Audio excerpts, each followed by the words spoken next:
3,000 years ago, long before the Aztecs and even the Maya, one of the greatest and most mysterious of all the ancient civilizations flourished in Mexico. They're called the Olmec, and they're known particularly for their gigantic carved stone heads. These monumental heads were so important to the Olmec that they traveled vast distances to collect the right rocks.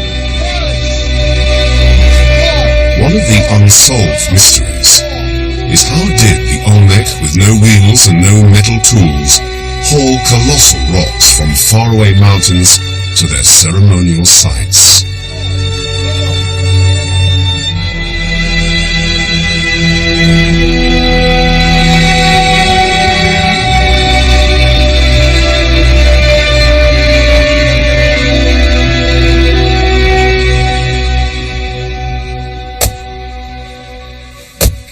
An international project to unearth the secrets of the ancient Olmec was started in a small fishing village in Mexico. They planned to move a huge stone the way their ancestors would have done using Olmec technology. The village is on the Gulf Coast of Mexico, which is the heartland of the ancient Olmec. There are several Olmec sites in the Gulf area, but La Venta is one of the most important and oldest. It was a city which was thriving in about 900 BC. The stone heads are massive. This one weighs about 30 tons and is over 2.5 meters tall. But the Olmec didn't only carve stone heads at La Venta. There's a staggering amount of rock here. Several thousand tons of carved rocks have been found.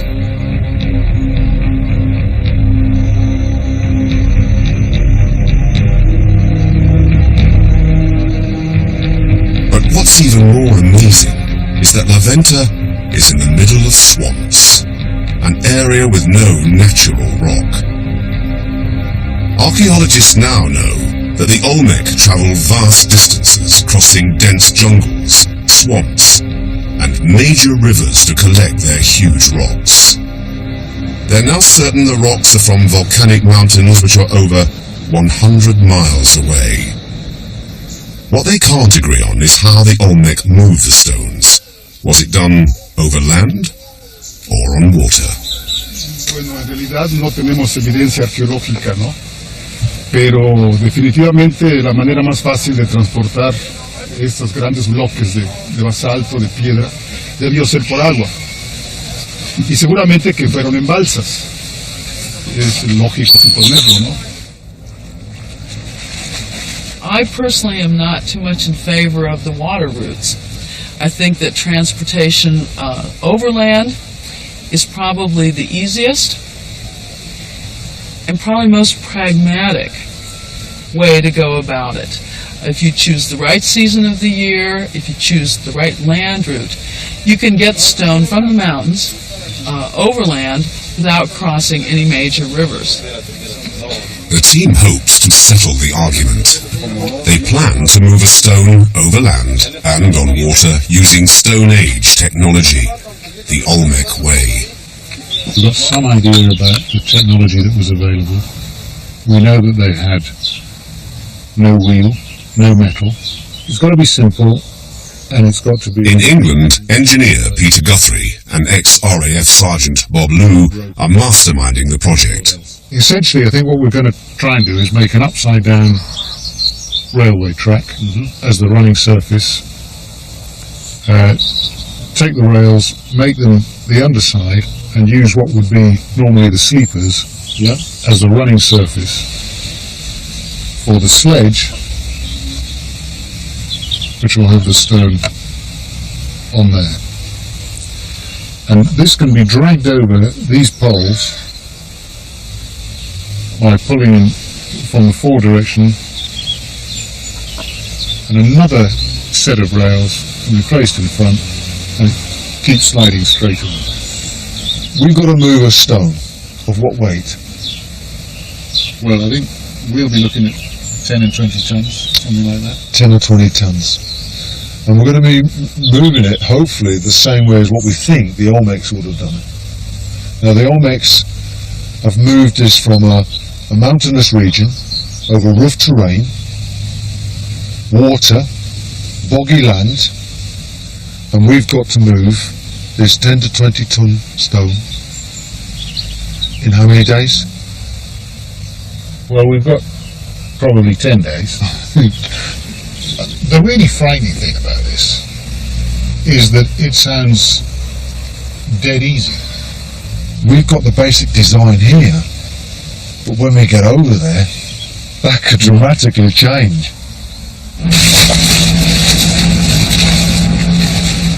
Bob was so right. The first day of the project in Mexico, and there's already been a dramatic change. Peter Guthrie has hurt his back and can't travel. Bob will now have to do everything on his own. Peter had planned to sort out a lot of the details when he'd seen the stone. Bob's a practical man, an expert with ropes. He's not an engineer. So, will he be able to move the stone using Peter's rather sketchy plans? Big and heavy. Now that Peter's gone, I've now got to do his role, and whether I'm up for that or not, whether I've got the capabilities or not, and I won't know until we actually go through it on a day-to-day basis. Bob's not the only person with a challenge. Glyn Williams has also just arrived in the village. He's the Professor of Sculpture at the Royal College of Art in London. But here Glyn Williams is going to try something that's never been done by any modern sculptor. He will attempt to carve an Olmec head using stone tools.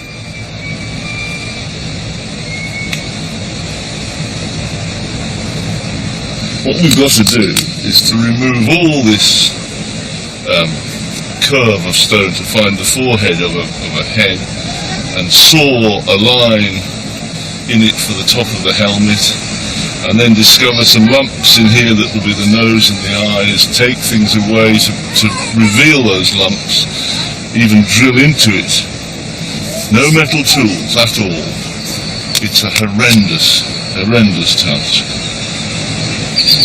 And to make things worse, Glyn only has 10 days to carve the head.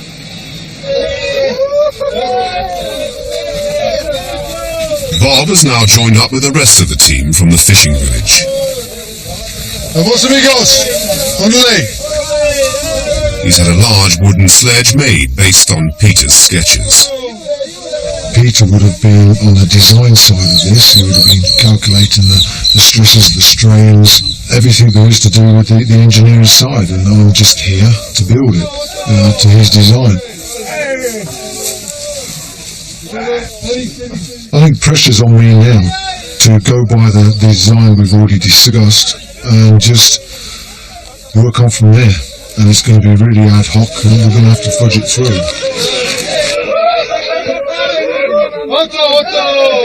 Okay. Slow down. Steady. Gracias. What we're going to do now, we're going to build the A-frame over the top. Okay. Then we're going to rig it up. And then once we take the strain up, then we can start try to lever and lower the stone down onto the sledge. Bob can't use pulleys or winches because the Olmec wouldn't have had them. But he is allowed to use ropes and wood. He's hoping that by lashing the boulder to a big A-frame, he can control the stone and stop it smashing down onto the sledge. So far, things are going well for Bob. He's worried, but still confident. So just hold it there, should be okay.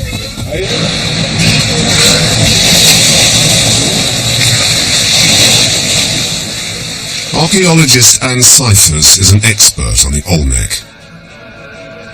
She works at the ceremonial site of San Lorenzo, which is over 30 miles from the mountains where the stones come from. The local reaction to my arrival at San Lorenzo was very curious.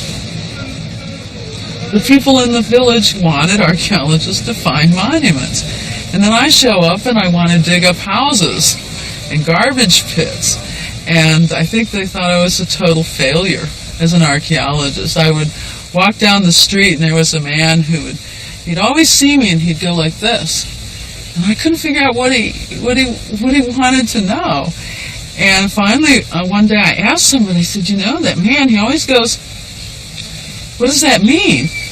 And so this other person said, well, he wants to know if you found anything.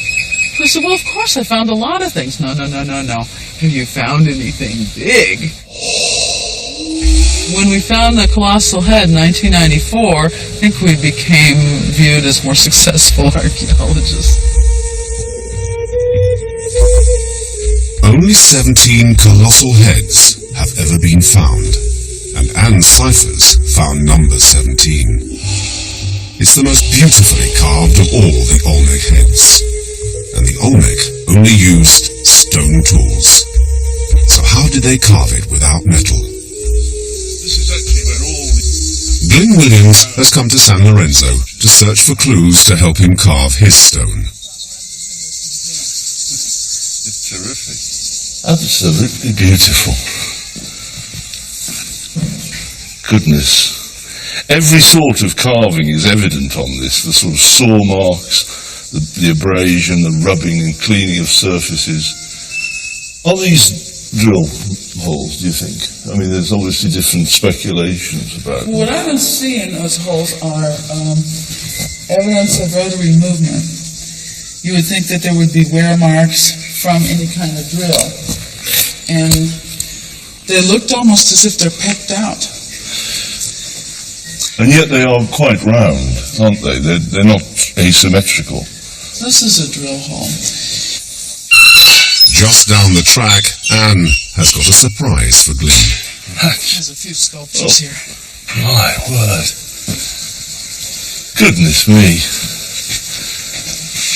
These are magnificent. Look at that. Goodness, these are absolutely beautiful. Look at the workmanship on this. It's unbelievable. So fresh and crisp. It's incredible. I've been making sculpture for 40 years, carving stone. I've been looking at sculptures from all over the world that have been carved in stone. And I know that these are incredibly sophisticated. It's the control of the stone. I mean, the ability to control this stone in days before there were metal tools is unbelievable.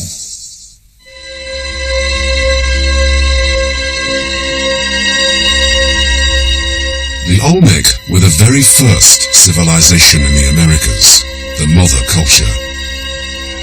It was a complex, hierarchical society which had strong links with the supernatural world.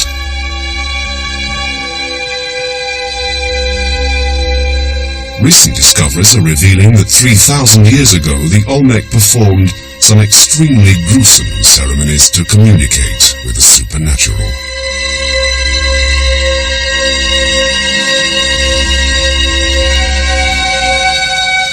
In the late 80s, archaeologist Ponciano Ortiz and his team made one of the most exciting discoveries in American archaeology. He'd heard rumors of treasures from a remote fishing village only accessible by boat. Jade statues and axes were being sold on the black market. But it wasn't the jade that made these finds so exciting. The farmers had found some other objects. Es muy difícil describir, en realidad, con palabras lo que uno siente cuando ve una cosa única, ¿no? No sabemos si tienen ganas de brincar, llorar, abrazarse, porque es una emoción indescriptible en realidad, ¿no? He was shown something truly amazing. Life-size wooden heads. No one had found 3,000-year-old wood before, because in the tropics wood, bones, even ceramics disintegrate. These survived because they were buried in mud with no oxygen. But when the team excavated the site, they made a shocking discovery, which revealed the grisly rituals that took place here. Paga todo, ¿no? Las noches sin dormir, los mosquitos, problemas sin electricidad, tomando cervezas calientes, agua sucia, durmiendo 20 personas en un espacio de 20 metros. Todas las incomodidades del mundo se olvidan aquí. They found a collection of small bones. It was a very exciting discovery. It's as rare to find bones of this age as it is to find wood. And at first they thought they were monkey bones. Then they realized they'd found the complete skeleton of a human baby.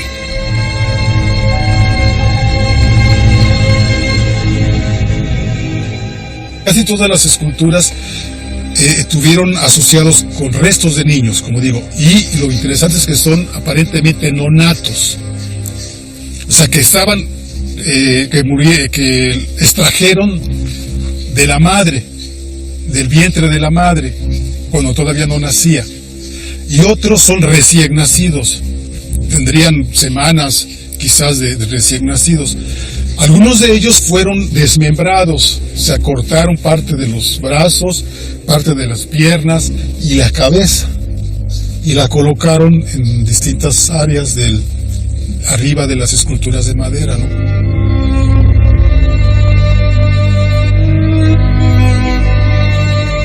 This skeleton of a baby is the very first evidence of human sacrifice in the whole of the Americas.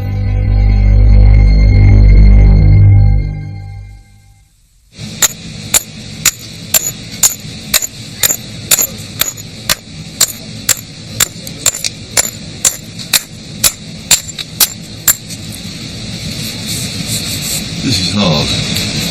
This is very, very hard. This is a lot harder than the piece that was brought over for me to try on, which obviously wasn't this. This is going to take forever. It's possible, it's a good trade-off. This is hard stuff. But already we're losing some of it. I mean, this is a very, very hard, almost steely stone, but the brittleness of it, it's a trade-off between this and this. And if we have the time, I think it's a possibility. I think I should go home. I really do. I think it's a tough one. Bob is also finding it tough, and he's struggling to get the huge stone on the sledge. And Glyn hasn't taken too much persuading to come and help him. Still here. Hold it, don't fall down. No, come down. Well, I thought this was going to be easy. It looked easy. It's not. This is hard. Okay then, try that. Okay. What I didn't calculate was that the stone was an odd shape. Bob's calculated that the stone weighs about 12 tons, but because most of the weight is towards the back of the stone, leaving it onto the sledge is very hard.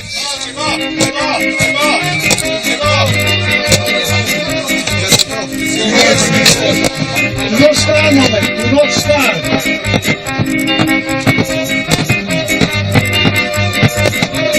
Okay, nice. Is it moving?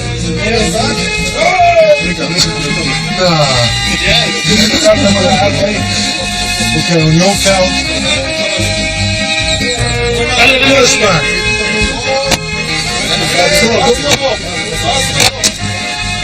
Give him some more. Go on. They struggle in the scorching heat for most of the day.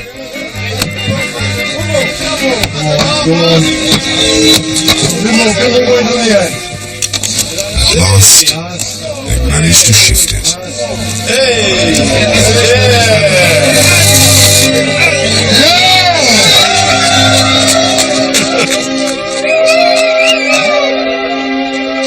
Now let the anchor off slowly, and you've done it. Hold on, let's just Admire it. let's just fire it. Let that rope off. The A-frame's not good. Bob can now dismantle the A-frame. It's done its job, stopping the stone from smashing the sledge.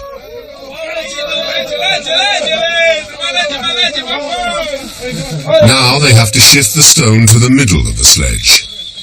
If we can get a good leverage here, it will bring it, and everything else will just flatten. It'll flatten, but we have to block under here to stop it coming back again. Well, we can, because you see that we've got these points here now, so we're going to get a wedge underneath there to block it up to make this height here. That's right. And the same the other side.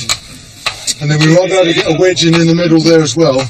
And then just inch it. And if we're lucky, we'll be able to get a fulcrum deep in underneath there, because we've got these points That's here right. to take this away. Yeah. We'll need to do both, won't we? Yeah, we need to pull and lever at the same time. Okay, lads. Yes. Go on. Go on.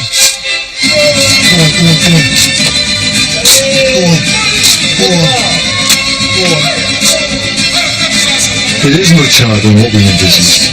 There's no doubt about that. This was not part of the design. It's going to take time, and time is not what we've got.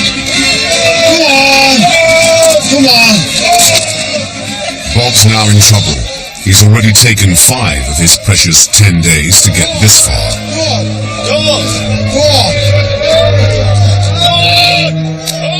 As night falls, they finally haul the stone onto the sledge.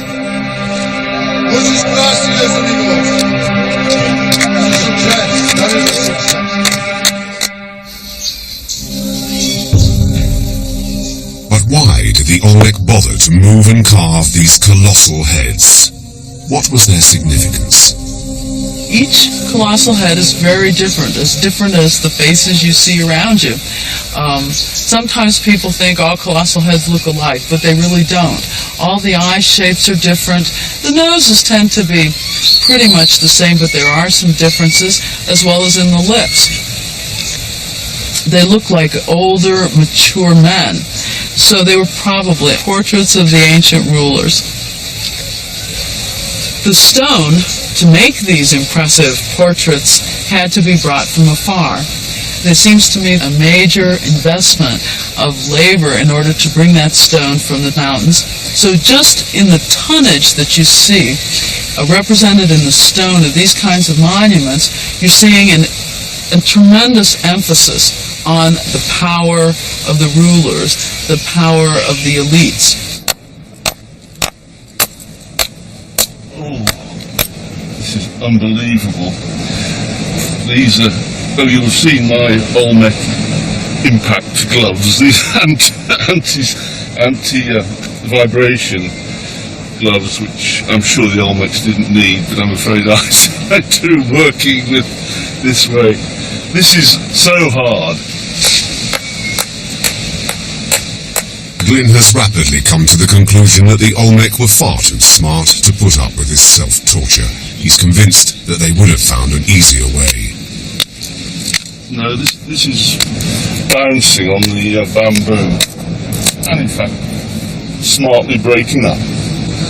So that is, that's no good. This is Big Brother. Let's see if we can do something with this. But it looks as if the string's in the way to me. I can't see how that will do anything.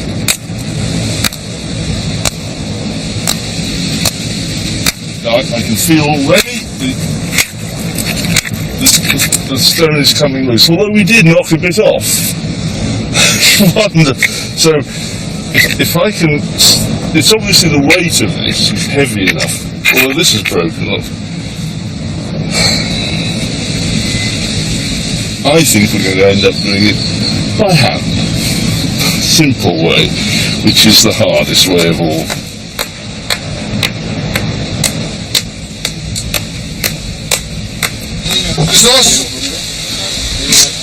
Bob is nearly ready to move his 12-ton stone. But is he doing it in true Olmec style? Why isn't there any indication as to how they did move stones? Well, first of all, they didn't have any written records. No. They didn't have a writing system, and so they didn't leave us any kind of books or anything like that.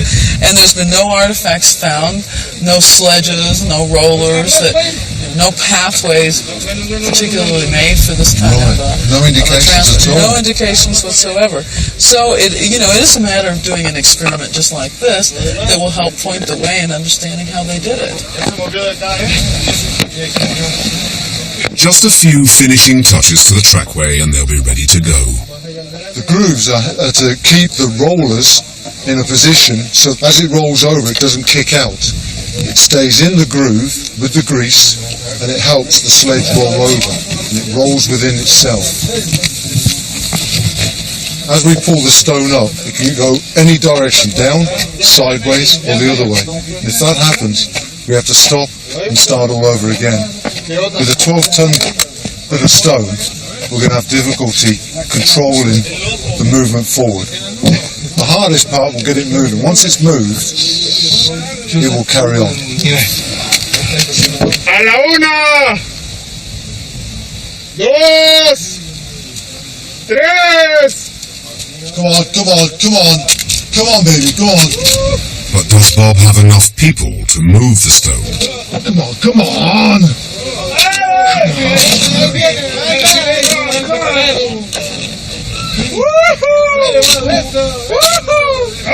So far, it's not very promising.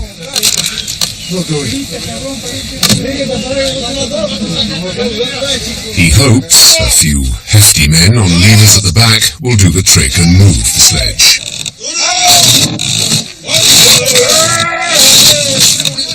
Go on, come on. Go on, go on, go on, go on. Let it go, go on. They move it about a metre, but it's a real struggle. It's far harder than what I thought it was going to be. Like we said in England, we can only design something based upon principles. What we didn't know was what it was going to actually be like when we got over here. And now that we're over here, we've had to redesign it. Come on, yes, come on. Come on.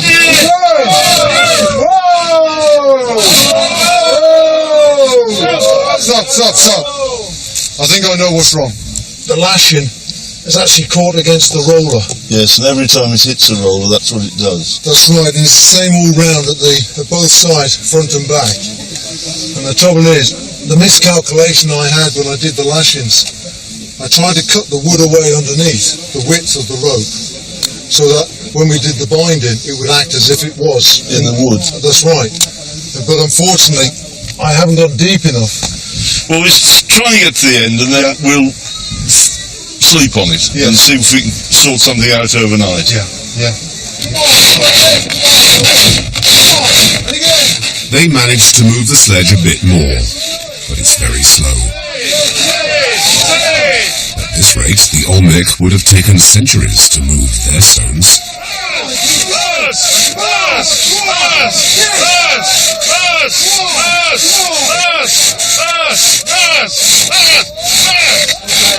And that's not Bob's only problem. The rope's cutting on the Yes. Well, I'll have to replace that. Do you think it'll last? Eh? You think it'll last? Yeah. Not a wise decision.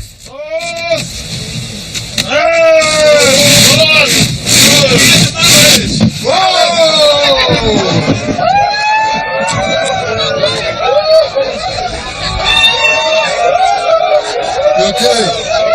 You alright? Surprised how much strain there is. Yes. We should have, when we saw it going, we should have... Well, I thought it might go, to be honest with you. I just thought it might last, but obviously it didn't.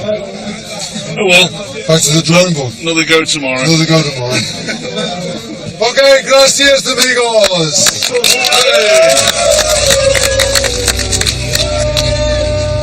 It's turned out to be a nightmare. Time is essence here. I need it. I've got materials, I've got manpower, but I haven't got the time, and we're now up against it. And I just want to go home.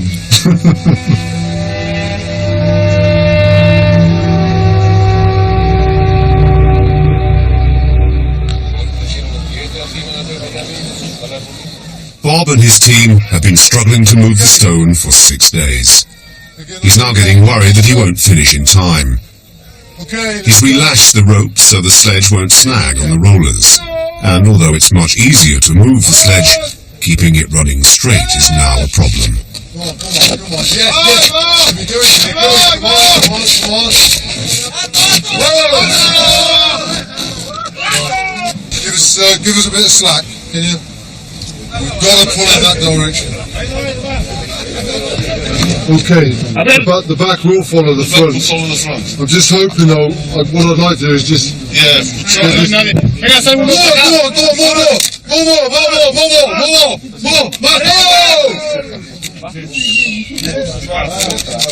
Too far, gotta go back.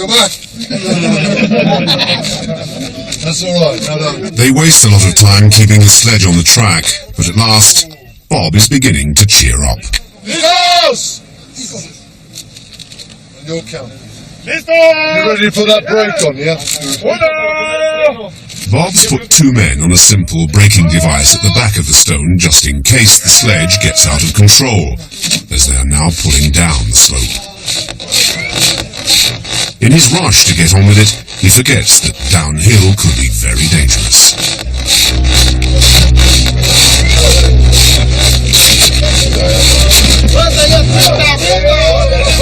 Come on. Keep it going.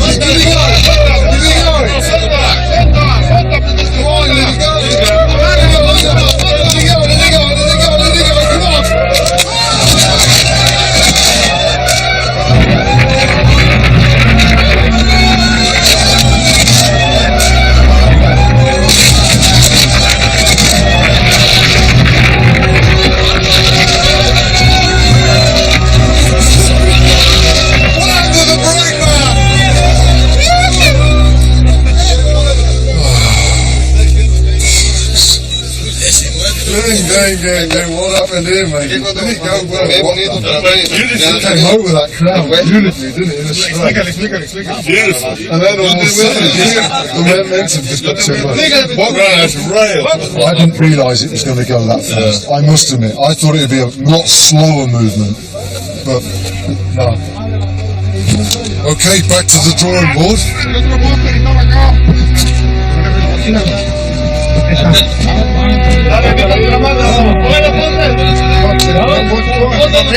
Panic set in, and I thought, oh, God, what am I going to do now? I'm angry at myself because I failed to see the braking system not working. I should have seen it wouldn't work. I think I rushed that part of it, and it was wrong of me.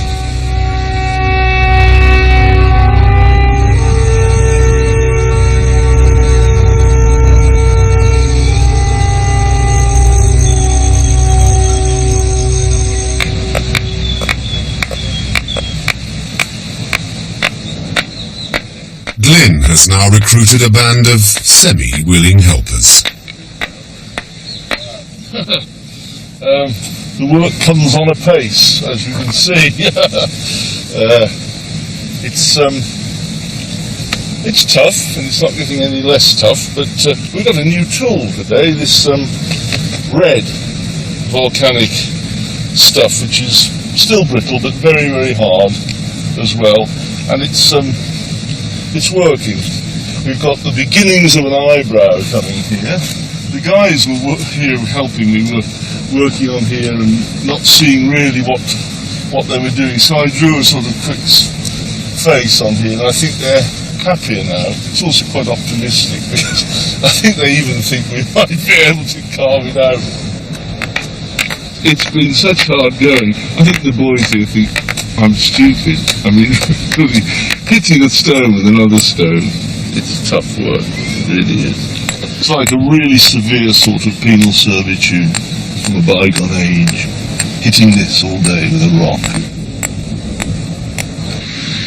Bob's now abandoned moving the stone over land, as he's still got the other challenge to build a raft to float the stone, and he's only got 3 days left.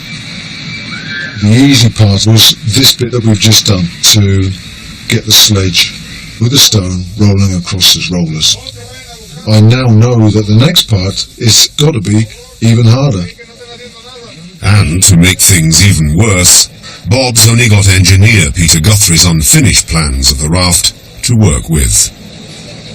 The raft is the big worry. I am losing sleep over it, and I don't think we're there yet with the full technical solution.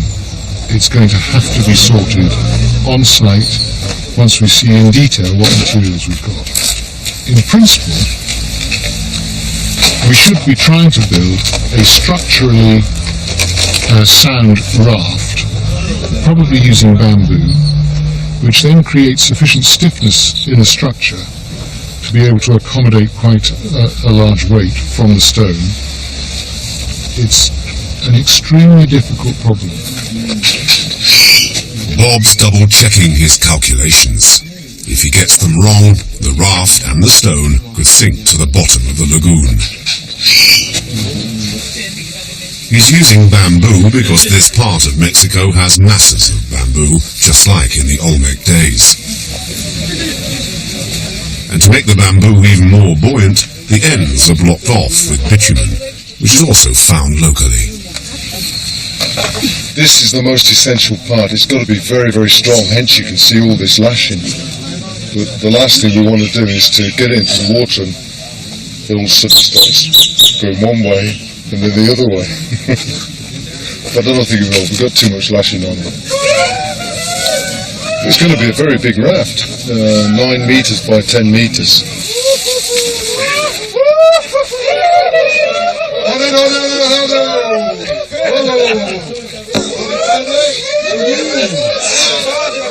It floats beautifully, but the huge bamboo raft won't be buoyant enough on its own to keep the 12-ton stone and its sledge afloat.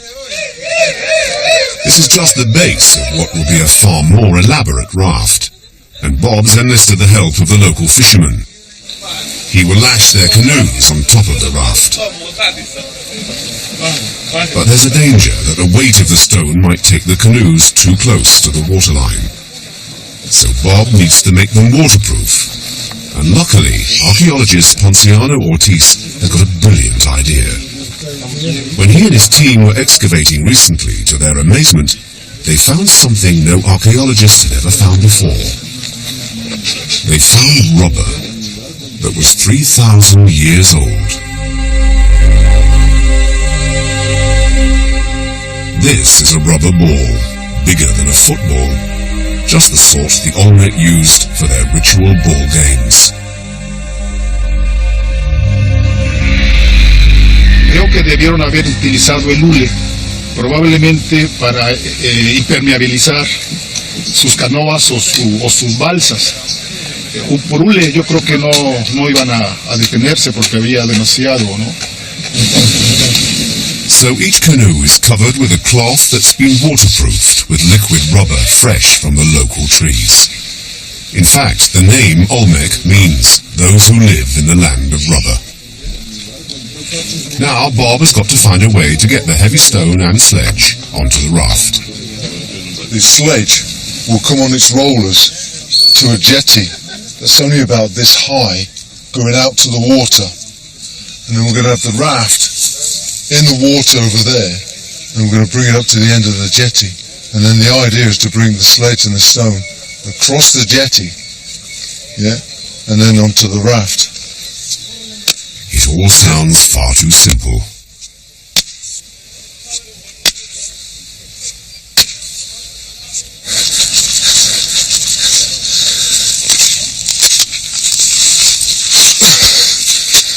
There's no way you'll get a jetty put in here. Unstable ground. Impossible. Just a couple of wiggles and it was a pull out. And it was only the suction that stopped me from pulling it out in one. This is serious, and if Bob can't solve it, the project's over. I've got to be honest with you, I've got to sit down and think about this. That's all I can say. I'm not happy with that. That's it. Go away and scratch my head. But the only thing I can do is go back to the drawing board. What would they do in the Olmec days? That's the question you've got to ask. Luckily for Bob, the headman of the village is much more optimistic about the jetty. He says if you want to try to put another one to see if it works. And then leave it for 10 minutes, For 10 and see if we can pull it out then. Yes. So, right, I understand now. Yeah, so we're actually pushing all the sand out of the way That's what he said. to get this in, and we're not waiting enough time for the sand and the water to just compress back in That's what he says. and hold it up. Great. Okay then. This one over there. Well, we'll try that. We'll do 2 more trials. Que se va a hacer dos más. One with this. Uno con este. So there is a slim chance that Bob might be able to build the jetty after all. Fresh spot. 2 days solid, working in shifts all day long, we've managed to move this gully of stone. I mean, that's a slightly exaggerated noun for it, but it's a groove in there that we've got, and it's been hell, absolutely hell. I've even tried, whilst the cameras weren't here, cheating around the other side with a hammer and chisel, and within 5 or 10 minutes it's worn away the chisel and made very, very little impression. I don't know. I mean, there's a real mystery here as to what we're doing that the Olmecs didn't do, or what they did which we're not doing. That it's to do with the material. Either this stone is different to the heads, or the stones we're using to carve with are different, or the techniques are different. They had no metal tools at all, but they had a technology where they could make wondrous things that were very sophisticated and very finely carved. Now, we're supposed to be very sophisticated, and we've come in trying to use their technology, and we've made a channel. Big deal. It's, yes, I think they knew something we don't.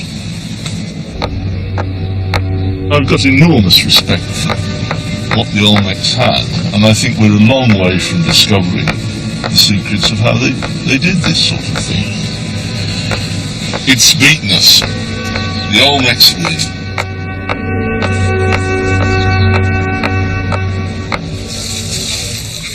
It's the last day for Bob and the rest of the team.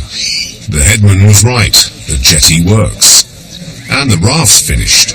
The canoes have either been lashed on top or around the bamboo base. Meanwhile, poor Glyn is in a state of shock. He's just discovered Bob's stone is quite different, even though it comes from the same volcano as his stone. Not quite butter, but soft. This has taken near an hour or so this morning to do this, from a rough block to clean this out, and to smooth it off, and to saw this line, and to drill this beginnings of a hole. So one could see that one could make a head comparatively quickly in something a little bit harder than this, but not as hard as that dreadful stone that I picked down on the beach. It means that the Olmecs certainly weren't the magicians which I thought they must have been. Yes, I should write my name on it, really. Shouldn't I? For posterity. Bob's now ready to move the stone onto the raft. This will be a tricky moment. It was hard enough trying to pull the stone on solid ground. Will they be able to do it here? Okay. Are you ready? Yep. Listos! Listos!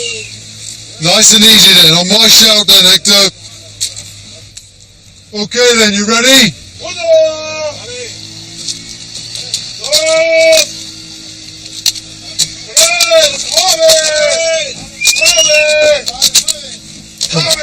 Come on. Move. Come on. Here we go. Come on. Yes, she's moving. She's going. She's going. And again. Go on. Yes, go on. Yes. The ropes have been slung around a timber at the end of the raft, so the men pull from the safety of the shore. Yes! Keep it going, lads! Keep it going! Go on, go on! Keep it going! At last, things are going really well. The sledge is moving beautifully. Go on! Mind that lever doesn't do the shoulders. Go on, we're nearly there, we're nearly there! We're nearly there! Go on, go on, go on, go on, go on! Nearly there, just a little bit more! Go on, go on, go on! Okay, that's it!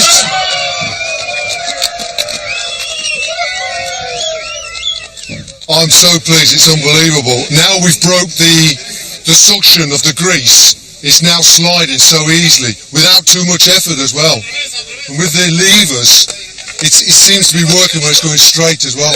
Chuffed. So happy. Right, okay. Hector, what I need you to do is arrange, we need these runners out, these rollers out. Now they have to dismantle the jetty. This will set the raft free, and then, they hope, the stone, the sledge, and the raft will float away.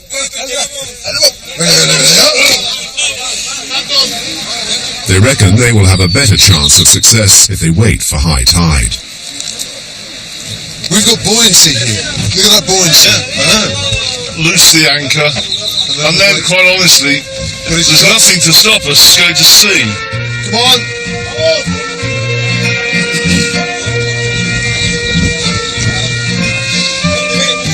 Spread out a little bit more, spread out.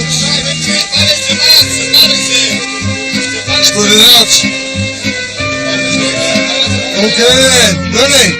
On your count of three. And again.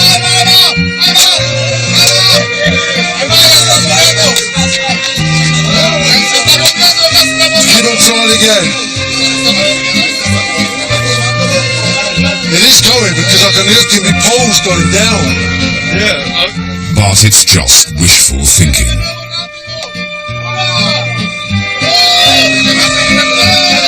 Then someone has the inspired idea of getting a passing motorboat to create a wash. Not traditionally Olmec, but at this stage they need all the help they can get. We seem to have gained 3 inches. We want them to go really fast. Coming in fast on that side, the waves will come in this side.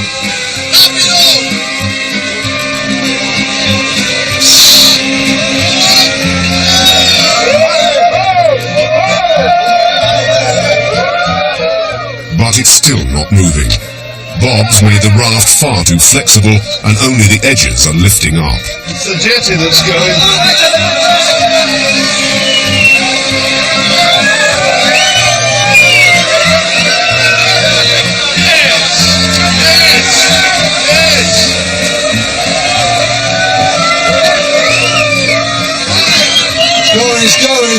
It's going.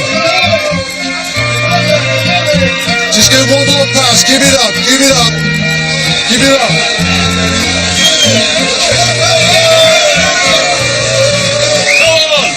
Poor Bob.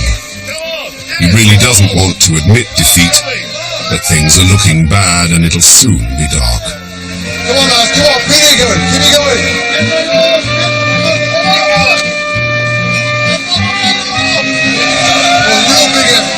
Finally, Bob realizes that his raft is never going to float. I can't even feel it. Okay. It's bedded down that much. At this part, we can leave it here, but it's just bending the raft up. But it's still bedded about where I'm standing now, which means we can't really get it off. It's beating us again. The Olmecs. Yes. They know something we don't.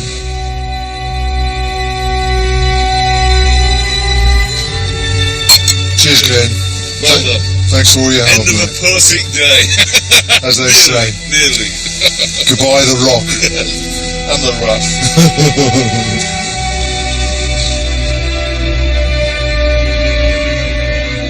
If I had my time again and come back here again, I would certainly redesign. Not all of it, just some of it. But I would really dearly love to know how the Olmecs actually did it.